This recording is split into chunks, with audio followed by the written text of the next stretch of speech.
Bonjour, je vais parler du dernier épisode en date de Gifted. Alors, j'avais trouvé l'épisode précédent un peu faible, surtout parce qu'il y a une période où on se posait vraiment. Là, c'est un épisode plein de tension, donc on retrouve la tension, la fuite. Évidemment parce qu'ils viennent de s'échapper, de s'évader du convoi gouvernemental, des sentinelles. Alors, il y a Lorna et Eclipse qui se séparent du groupe pour attirer l'attention des sentinelles. Parce que Lorna, évidemment, ne veut plus quitter Eclipse puisqu'ils viennent de se retrouver. Ça, c'est normal. De l'autre côté, l'autre groupe retourne au bercail. Il y a la femme qui doit soigner, puisqu'elle est infirmière, elle s'occupe du mutant qui a été blessé, qui a une balle dans le ventre, avec ses deux enfants. Donc là, évidemment, il y a plein de tensions puisque son état s'aggrave au fur et à mesure. Donc il faut le soigner le plus vite possible. Lorna et Eclipse, j'ai pas besoin de dire pourquoi il y a de la tension, hein, ils sont poursuivis par les sentinelles.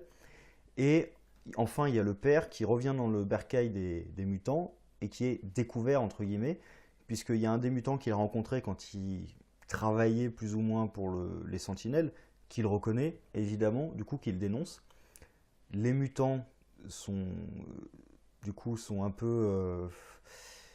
il est suspect aux yeux de tous les mutants, mais du coup sa famille aussi est suspect. D'ailleurs, la femme qui est en train de soigner le mutant, on voit que les autres mutants la regardent un peu bizarrement, et à la fin, comme ils voient clairement qu'elle met vraiment tous ses efforts et qu'elle arrive à le sauver, les mutants comprennent qu'ils ne sont pas contre eux. D'autre côté, le père décide aussi, un peu par culpabilité, mais aussi parce qu'il a envie de les aider, qu'il va aider les mutants, puisqu'ils sont en train d'écouter les radios pour savoir si les sentinelles les poursuivent ou pas. Et il se rend compte, en écoutant les radios, comme il connaît, étant procureur, il connaît leur façon de faire, il se rend compte qu'ils parlent en code et qu'ils sont en train de tourner en rond autour de leur planque.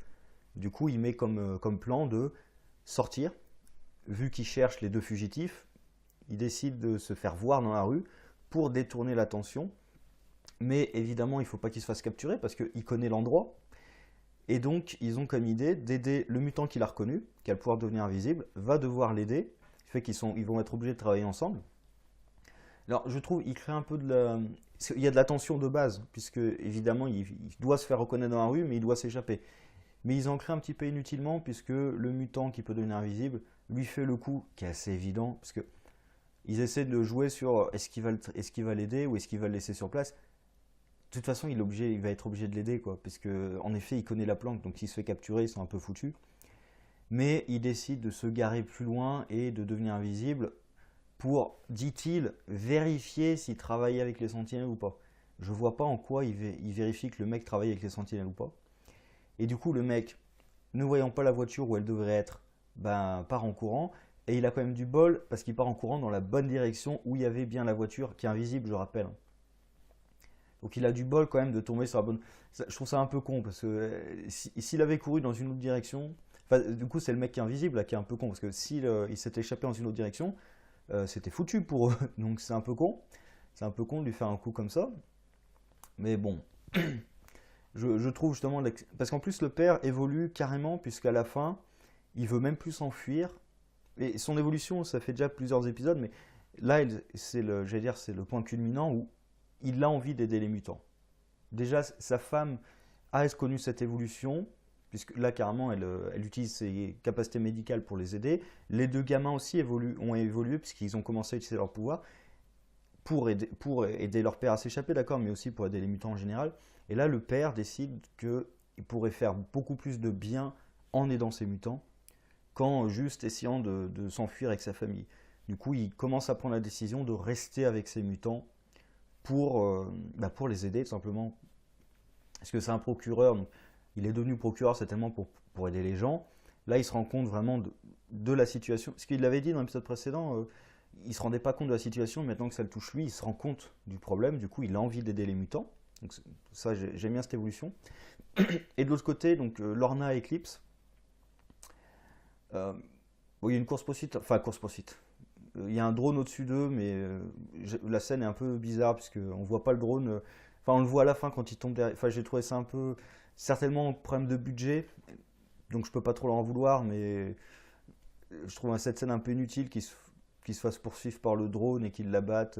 Et en plus, il tombe, alors il tombe complètement par hasard, mais vraiment complètement par hasard sur le mec des Sentinelles, je crois que c'est Turner, je suis pas sûr, je crois que c'est Turner, mais il faudrait vérifier le nom. Il tombe dessus complètement par hasard, franchement, c'est un peu gros. Et du coup, Lorna est pas conne, elle décide de le capturer parce que je crois que c'est Thunderbird, enfin peu importe, leur tracker, qui a affronté Pulse donc dans l'épisode précédent, leur dit qu'il a vu Pulse qui travaille pour les Sentinelles, du coup il commence à se poser des questions là-dessus. Et Lorna décide que, en capturant Turner, il doit certainement être au courant, parce qu'en plus il lui parlait d'une prison spéciale et tout, donc il se dit qu'il y a un lien, et il décide de le capturer pour le faire parler. Du coup ils vont le capturer, alors là aussi, ils vont dans un immeuble abandonné, et quelques temps après, mais vraiment assez rapidement, il y a déjà tous les services Sentinelles qui entourent l'immeuble. Comment est-ce qu'ils les ont trouvés? Comment est-ce qu'ils les ont trouvés? Enfin, les mecs ont été assez cons pour laisser leur voiture dehors. Enfin, c'est la seule raison qui aurait pu leur permettre de les trouver aussi rapidement. Donc, je trouve ça un peu gros qu'ils les trouvent aussi vite. Mais bon, pourquoi pas. Et il décide d'appeler, ce qui va me permettre de parler du dernier point de l'épisode que j'ai bien aimé. Il décide d'appeler Dreamer, qui vient avec Blink, donc il crée un portail pour les entrées. Et justement, Blink et Dreamer, Blink est en train de se rendre compte, vu que Blimmer, déjà il discute de pouvoir effacer ou modifier des souvenirs, tout comme ça. Du coup, Blink commence à se poser des questions. Elle a des pouvoirs sur les souvenirs et tout. Parce qu'elle se rend compte que son rêve, son souvenir est un peu bizarre. Donc elle commence à se poser des questions. Et puis quand elle voit Dreamer en train d'utiliser ses pouvoirs sur Turner, là elle comprend qu'il y a eu un truc. Et ce que j'aime bien, c'est que tout de suite après, elle va lui poser la question directement.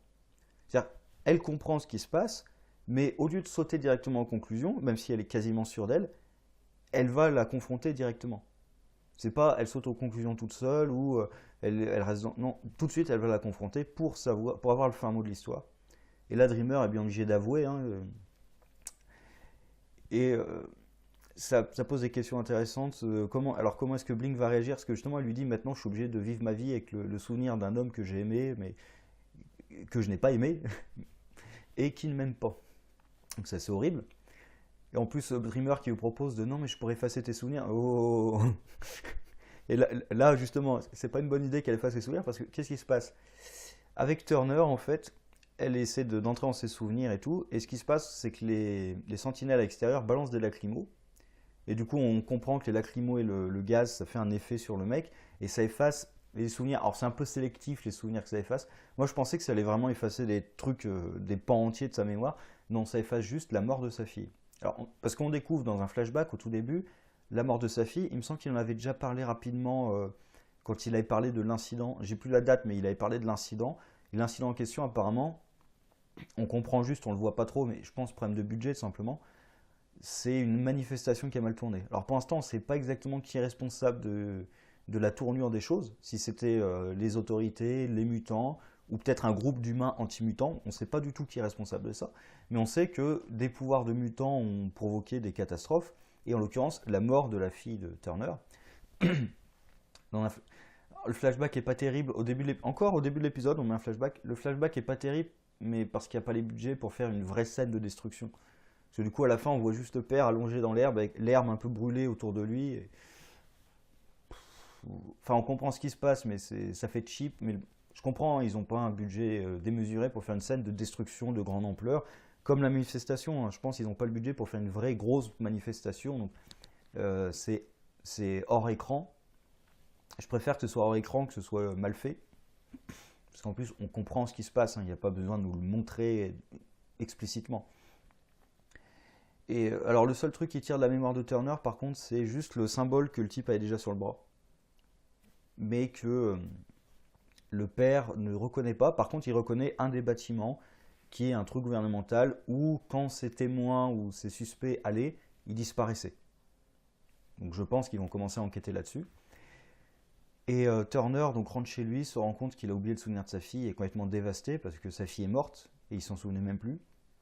Donc je pense qu'en fait, en accumulant les coups durs sur Turner, ils sont en train de vraiment le transformer en méchant, puisque, enfin déjà, c'est pas un gentil, mais là je pense que vraiment, ils sont en train d'acculer le personnage, de vraiment lui taper dessus en permanence dans le scénario, pour qu'il aille à des méthodes encore plus extrêmes que celle qu'il a déjà. Et peut-être, ce que je me dis peut-être, c'est qu'à force de le pousser comme ça, il va aller voir le scientifique qu'il avait déjà appelé et qui aura peut-être des méthodes assez douteuses sur les mutants, des expériences comme ça, que Turner va cautionner parce qu'il en a marre. Ou je pense que ça peut tourner dans un truc comme ça, je pense. Parce que, parce que Turner, là, faut pas le torturer pour rien. Je pense pas qu'il le torture pour rien. En parlant de torture, j'ai cru, mais ils y sont pas allés du coup, j'ai cru qu'ils allaient jouer sur. Comme l'épisode précédent, on avait Eclipse qui devait torturer quelqu'un pour obtenir des informations, mais qui ne l'a pas fait. Du coup, j'ai cru avec Lorna en fait qu'elle allait le. Vu qu'elle est vraiment insistante sur le fait qu'il faut des informations, alors que lui est un peu réticent sur le fait attends, mais qu'est-ce qu'on est en train de faire là? On est en train de capturer un type et tout. Enfin, qu'est-ce qu'on est en train de faire? Parce que justement, il revit son passé. Je pensais qu'ils allaient l'interroger là-dessus, sur le fait que est-ce qu'il est prêt à utiliser les méthodes qu'il utilisait avant, de torture et tout, sur cet homme-là pour obtenir des informations. D'accord, il travaille pour le gouvernement et tout, mais déjà, il leur parle de la mort de sa fille, donc déjà, ça les choque un petit peu. Même Lorna dit, d'accord, ça me fait du mal pour lui, mais bon, regarde tout ce qu'il nous a fait aussi. Mais en fait, pas du tout, parce que tout simplement, comme c'est des mutants, bah, ils ont Dreamer avec eux, donc ils n'ont pas besoin de le torturer ou quoi que ce soit, ils ont Dreamer. Ah, par contre, c'est un peu con, parce que comme ils ont Dreamer et Blink, ils auraient pu capturer Turner et le ramener, alors pas forcément dans leur base, mais ailleurs. Parce que du coup, les flics, enfin les sentinelles débarquent. Si c'était barré dès que Blink arrive, ils auraient pu se barrer avec Turner. C'est un peu con ça. Mais après, dans une situation de stress, ça me gêne pas que des personnages prennent des décisions sous-optimales, j'ai envie de dire. Alors c'est pas la meilleure décision de toutes, mais bon, dans le feu de l'action, ça arrive qu'on fasse des petites erreurs. Hein, c'est crédible. Par contre, je terminerai dessus parce que du coup, l'épisode est bien. En plus, il y a de la tension. Cette série fonctionne bien quand il y a de la tension. Parce que les personnages évoluent bien.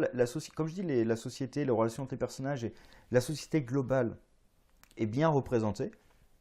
Les relations entre les personnages sont plutôt pas mal. Et quand il y a de la tension, ça marche très bien. L'épisode précédent, c'est surtout pour moi que, en fait, c'était l'arc d'Eclipse. Alors, il faudra voir comment Eclipse sera traité par la suite, mais c'est surtout le passage avec Eclipse et la chef du cartel là, qui j'avais trouvé assez faible. C'est ça vraiment pour moi qui avait alourdi l'épisode et qui l'avait affaibli. Et sinon la série est quand même très bonne. Hein. Et donc je disais oui, j'avais terminé là-dessus sur Blink. C'est un petit détail, mais en fait j'y ai pensé en parlant. Elle se téléporte dans l'entrepôt où ils ont capturé Turner, mais comment est-ce qu'elle peut faire? Parce qu'elle a besoin de voir l'endroit pour pouvoir se téléporter, de le voir ou de le connaître. Donc, comment elle fait? Est-ce que c'est un entrepôt qu'ils connaissent, qu'elle a déjà, comment ça marche? Ça, là, j'ai mis un doute là-dessus, je suis pas sûr, mais je pense que ça devrait pas marcher normalement. Mais bon, il fallait une scène où Blink voit les pouvoirs de Dreamer pour qu'elle comprenne le truc. Et aussi, sans Blink, ils auraient eu du mal à s'échapper aussi vite. Donc il fallait que Blink soit là, mais j'ai l'impression que la manière dont elle est là, ça marche pas. Mais après, c'est pas gravissime. Hein, c'est pas, ça m'a l'air d'être une petite incohérence, mais pas monstrueuse. Bon, allez, sur ce, au revoir.